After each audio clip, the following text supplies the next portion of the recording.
হচ্ছে। ওর বাসায় ড্রাগ ডিলার্সরা যায়, ওর বাসায় বিভিন্ন মেয়েরা যায়, বিভিন্ন বড় বড় ভাই ব্রাদাররা যায়, যাদেরকে ও মেয়ে দিয়ে হ্যাপি রাখার চেষ্টা করে, হাতে রাখে। সো ওর বাসায় অনেক মেয়ে যেত, এটা সত্যি। আমাদের বাসায় অনেক লোকজন আসা যাওয়া করতো 4 মাস যে ছিলাম। ইভেন ওকে এই কারণেই সবসময় সব বাসা থেকে বের করে দেওয়া হতো।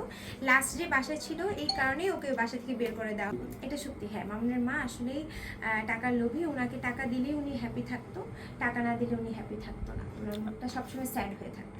আর আমি মামুনের পরিবারের সাথে থেকেছি বিধায় হয়তো আমার এতদিন মায়ের খেয়ে থাকতে হয়েছে। আমি কোনো স্টেপ নিতে পারিনি, কারণ অন্য বিভিন্ন সময় আমাকে ভুলিয়ে ভালিয়ে আমার মায়েরা যখন লাগে, মামুনের মাই নিজে আমাকে অনেকবার হসপিটালে নিয়ে গিয়েছে। ভাই আমার কাছে কোনো পেপারস নেই। মামুন আমার আঙ্গুল ভেঙে দিয়েছে 2-3 বার, এই 4টা আঙ্গুল আমাকে ভেঙেছে 2বার। সো ওর মাই আমাকে বিভিন্ন সময় হসপিটালেও নিয়ে গেছে। আচ্ছা, আমাদের বিয়ের কাবিন হচ্ছে 10 লাখ টাকা। এখন ও যদি আমাকে বলে, একটু আগে আমাকে ফোন দিয়ে বলতেছে বিয়ে ব্যবসা, কামিন ব্যবসা, ভাই আমি তো ওর উপর 40-50 লাখ টাকা ইনভেস্ট করেছি, আমি 10 লাখ টাকা ওর কাছ থেকে নিয়ে কি বা করবো? আর আমি বলে দিচ্ছি, ওর সাথে যখন আমার ডিভোর্সে আমি আপনাদেরকে ডাকাবো, আবার ডিভোর্সের সময় আপনারা থাকবেন, আমি কোনো রকম দেনমোহর কিছুই চাই না। আমি আপনাদের মিডিয়ার সামনে বললাম, আমার কোনো এক্সপেকটেশনে, আমি জাস্ট ভাইয়া ভালো করে নর্মালি বাঁচতে চাই।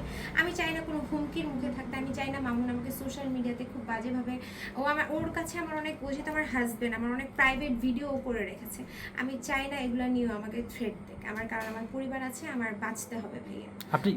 আপনি কি আতঙ্কে আছেন যে আপনার যে পার্সোনাল যে আমার বাসায় ঢুকে গেছে আমার বান্ধবীর ফোন নেওয়ার জন্য, বাসার সবকিছু এলোমেলো করেছে। আমি তো অবশ্যই আতঙ্ক আমার মধ্যে কাজ করতেছে। উনি হচ্ছে দারোয়ানকে ধাক্কা দিয়ে ঢুকে গেছে। এখন আপনারা যাওয়ার পরে আমাকে মেরেও ফেলতে পারে, আমি জানি না।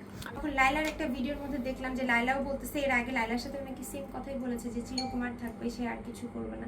সো সে তো পরে আমার সাথে করলো, বিভিন্ন মেয়ের সাথে করলো। সো সেটা তার একটা অভিনয়।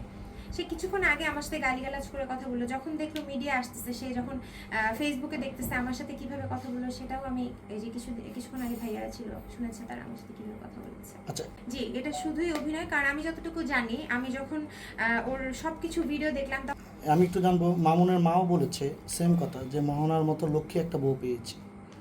তো তার মুখে চেঞ্জ হয়ে যাবে হয়তো বা, তার মুখে এই কথাটা বলেছে, কিন্তু আমাদের কাছে ভিডিও আছে। আমরা তো মামুনের মা আসলে আপনার সাথে কি ব্যবহার করেছে?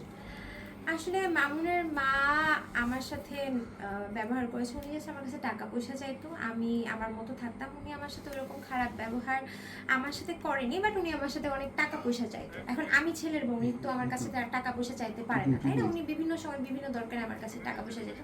টাকা দিলে ওনার মুখটা নর্মাল থাকতো, আর টাকা না দিলে উনি হচ্ছে খুবই স্যাড হয়ে থাকতো। টাকা না দিলে উনি অনেক হাসি খুশি থাকতো। ওনাকে হাসি খুশি রাখতে পারতাম আমি টাকা দিতে পারলে আমার শাশুড়িকে। আপনি এখন আচ্ছা, আপনাকে যে পুরান ঢাকায় দোকান নিয়ে দিয়েছেন, সেখানে টাকা ইনভেস্ট করেছেন, এবং মামুনের একটা ইন্টারভিউ সেখানে দেখেছেন কিনা জানি না, মামুন বলেছে মোহনা আমার লাইফে লাস্ট, আর কোনো মেয়ে আসবে না, যদি সে চলে যায় আমি চিরকুমার থেকে যাব। এটা কি